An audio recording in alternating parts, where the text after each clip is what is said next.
Hello friends, എല്ലാവർക്കും കേരള കാന്താരി വ്ലോഗിലേക്ക് സ്വാഗതം. ഇന്ന് ഞാനിവിടെ ഒരു സ്നാക്ക് റെസിപ്പി ആയിട്ടാണ് വന്നിരിക്കുന്നത്. വളരെ കുറച്ച് ഇൻഗ്രീഡിയൻസ് വെച്ച് നമുക്ക് എങ്ങനെ ഒരു സ്നാക്ക് ഉണ്ടാക്കാമെന്ന് നോക്കാം. അതിനായിട്ട് ഞാനിവിടെ ഒരു ബൗൾ എടുത്തിട്ടുണ്ട്. അതിലേക്ക് 1 ഗ്ലാസ് ഗോതമ്പ് പൊടിയാണ് ചേർത്ത് കൊടുക്കുന്നത്. ഇനി ഇതിലേക്ക് ആവശ്യത്തിന് ഉപ്പ് ചേർത്ത് കൊടുക്കാം. ഇനി ഇതിലേക്ക് 1/4 സ്പൂൺ മഞ്ഞൾപ്പൊടിയും 1/2 സ്പൂൺ മുളക് പൊടിയും 2 ടേബിൾ സ്പൂൺ ഓയിലും ചേർത്ത് കൊടുക്കുകയാണ്. ഇനി ഇതിലേക്ക് ആവശ്യത്തിന് വെള്ളം ചേർത്ത് കൊടുത്തിട്ട് നമുക്ക് ചപ്പാത്തിക്ക് കുഴച്ചെടുക്കുന്ന പോലെ ഒന്ന് കുഴച്ചെടുക്കണം. ഒരുപാട് ലൂസായിട്ടൊന്നും കുഴച്ചെടുക്കരുത്, കുറച്ച് ടൈറ്റായിട്ട് വേണം കുഴച്ചെടുക്കാൻ. അപ്പോൾ ആവശ്യത്തിന് വെള്ളം ഒഴിച്ചു കൊടുത്തിട്ട് കുഴച്ചെടുത്താൽ മതി. ഇപ്പം നമ്മുടെ ചപ്പാത്തിക്ക് പോലെ കുഴച്ച് അങ്ങനെ കിട്ടിയിട്ടുണ്ട് കേട്ടോ. ഇതുപോലെ വേണം കുഴയ്ക്കാനായിട്ട്. ഇനി നമ്മുടെ സ്നാക്കിലേക്കുള്ള ഫില്ലിങ്സ് തയ്യാറാക്കണം. അപ്പോൾ അതിനായിട്ട് നമ്മൾ ഇവിടെ ഒരു പാനിലേക്ക് 2 ടേബിൾ സ്പൂൺ ഓയിൽ ചേർത്ത് കൊടുക്കുന്നുണ്ട്. ഈ ഓയിലൊന്ന് ചൂടായി വരുമ്പോൾ നമ്മൾ ജീരകം ഇട്ട് കൊടുക്കുകയാണ് കേട്ടോ. ഒരു 1/2 സ്പൂൺ ജീരകം ഇട്ട് കൊടുത്തിട്ടുണ്ട്. ജീരകം നന്നായിട്ട് പൊട്ടി വരുമ്പോൾ നമ്മൾ ഇഞ്ചി വെളുത്തുള്ളി പേസ്റ്റ് ചേർത്ത് കൊടുക്കുകയാണ്. 1 ടേബിൾ സ്പൂണോളം ഇഞ്ചി വെളുത്തുള്ളി പേസ്റ്റ് ചേർത്ത് കൊടുത്ത് നന്നായിട്ടൊന്ന് വഴറ്റിയെടുക്കണം. ഇനി ഇതിലേക്ക് കറിവേപ്പില ഒന്ന് മുറിച്ചിട്ട് കൊടുത്തിട്ട് വഴറ്റി കൊടുക്കണം.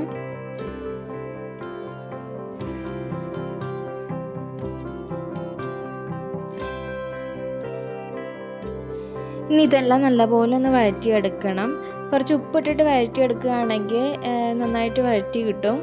പക്ഷെ ഞാൻ എൻ്റെ വീഡിയോയിൽ അത് എടുക്കാൻ പറ്റിയില്ല, വിട്ടുപോയിരിക്കുകയാണ്. ഇനി ഇതിലേക്ക് കുറച്ച് മല്ലിയില ചേർത്ത് കൊടുക്കുന്നുണ്ട്.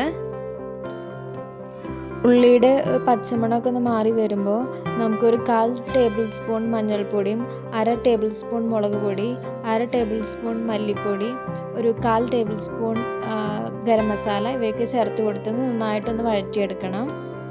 ഇനി ഇതിലേക്ക് ആവശ്യത്തിന് ഉപ്പ് ചേർത്ത് കൊടുക്കണം. നമ്മുടെ ടേസ്റ്റിനനുസരിച്ച് ചേർത്ത് കൊടുക്കാം. ഇപ്പോൾ നമ്മുടെ സ്നാക്സിലേക്കായിട്ടുള്ള ഫില്ലിങ്സ് ഒക്കെ തയ്യാറായിട്ടുണ്ട്. ഇനി നമുക്ക് ചപ്പാത്തി ഒന്ന് പരത്തിയെടുക്കണം. അപ്പോൾ അതിനായിട്ട് ഞാൻ നേരത്തെ കുഴച്ച് വെച്ചിട്ടുള്ള മാവ് എടുക്കുകയാണ്.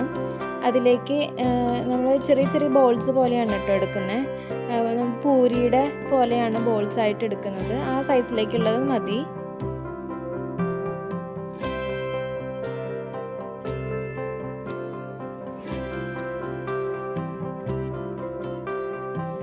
ഇപ്പം നമ്മൾ മാവ് ഫുള്ള് ഇങ്ങനെ ബോൾ പോലെ ആക്കി വെച്ചിട്ടുണ്ട് കേട്ടോ.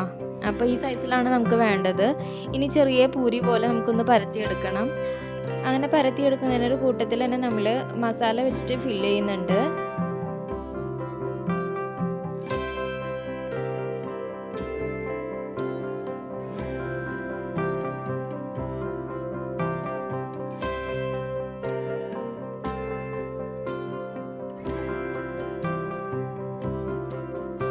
ഇപ്പോൾ നമ്മൾ ഒന്ന് പരത്തി കഴിഞ്ഞു. ഇനി അതിലേക്ക് നമ്മൾ നേരത്തെ ഉണ്ടാക്കി വെച്ചിട്ടുള്ള മസാല ചേർത്ത് കൊടുക്കുകയാണ്.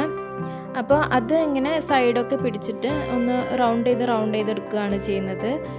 വീഡിയോയിൽ നോക്കിയാൽ നിങ്ങൾക്ക് കറക്റ്റായിട്ട് മനസ്സിലാവും. അപ്പോൾ അതുപോലെ ഒന്ന് ചെയ്യുകയാണ്. അതിനുശേഷം നമ്മൾ കൈകൊണ്ട് ചെറുതായി ഒന്ന് പ്രസ് ചെയ്തിട്ടാണ് റൗണ്ട് ഷേപ്പ് ആക്കുന്നത്. പിന്നെ ചപ്പാത്തി കോല് വെച്ചിട്ടൊന്നും പരത്തേണ്ട ആവശ്യമില്ല. അപ്പോൾ ഒരെണ്ണം ശരിയാക്കിയിട്ടുണ്ട്. ഇതുപോലെ നമ്മളെല്ലാ ചപ്പാത്തി മാവും വെച്ചിട്ട് ഇതുപോലെ തന്നെ ഉണ്ടാക്കി വെക്കുക. എന്നിട്ട് നമുക്ക് ഫ്രൈ ചെയ്യാം. ഫ്രൈ ചെയ്യുമ്പോൾ നമ്മൾ കുറച്ച് ഓയിൽ വെച്ചിട്ടാണ് കേട്ടോ ഫ്രൈ ചെയ്യുന്നത്. ഒരുപാട് ഓയിലൊന്നും യൂസ് ചെയ്യുന്നില്ല.